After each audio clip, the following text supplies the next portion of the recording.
Wir sind auf Korfu, und zwar in der byzantinischen Festung von Gardiki. Diese wurde im 13. Jahrhundert errichtet. Was es darüber noch alles mehr zu erzählen gibt, erfahrt ihr jetzt.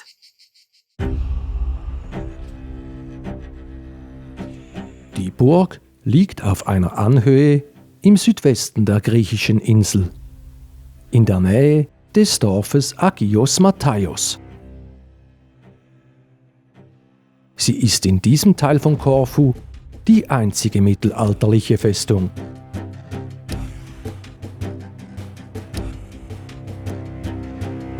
Erbaut wurde die imposante Wehranlage vermutlich von Michael I. Komnenos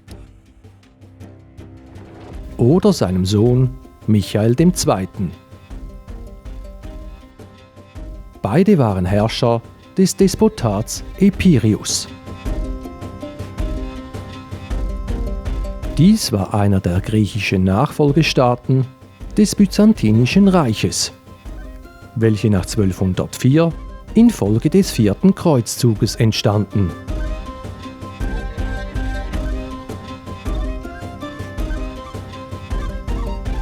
Gardiki war für den Schutz der Dörfer, Felder und Tiefebenen des Südens zuständig.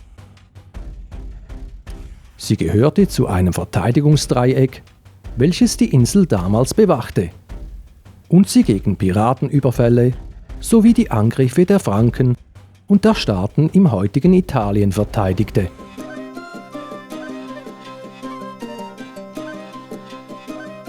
Neben Gardiki gehörten dazu auch die Burg von Cassiopi im Nordosten und die Burg Angelo Castro im Nordwesten.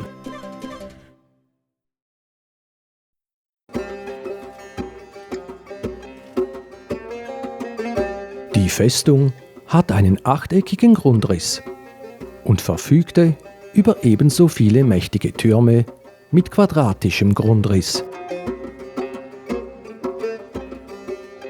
Die meisten sind noch in weiten Teilen erhalten. Beim südlichen Turm befinden sich wohl Spuren einer Kapelle. Überreste von religiösen Fresken mit Heiligen deuten darauf hin. Ebenfalls erhalten ist das Burgtor.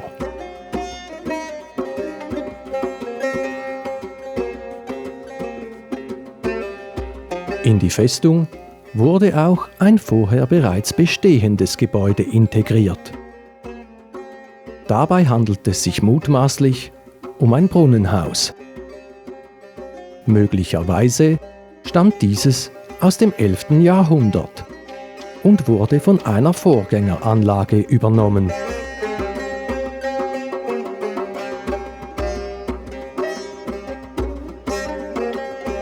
Leider lässt sich die innere Bebauung der mächtigen Burganlage nur noch erahnen.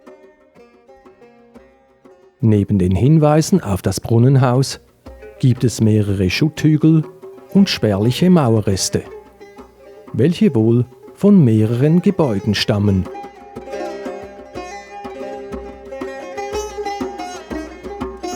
Die weitläufige Anlage bot jedenfalls Platz für eine große Besatzung. Wie viele Menschen sich hier in der Blütezeit der Festung aufhielten, darüber kann man allerdings nur spekulieren. Auch ihre weitere Geschichte bleibt im Dunkeln.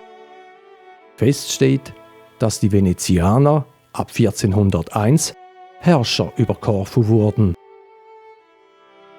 Eroberten sie Gardiki gewaltsam oder ergaben sich die Burgmannen kampflos? Die schriftlichen Quellen schweigen sich darüber aus. Doch für Letzteres sprechen die intakten Außenmauern.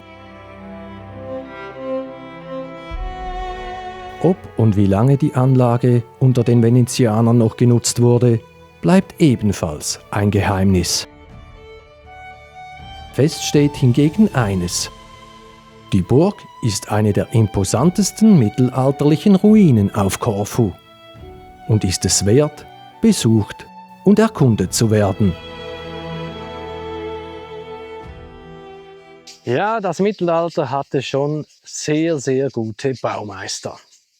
Einfach beeindruckend. Meint ihr nicht auch? Okay, dann sind wir auch schon wieder am Ende. Ich hoffe, es hat euch gefallen. Ihr könnt mir gerne einen Kommentar hinterlassen und dann sage ich Tschüss, bis zum nächsten Mal.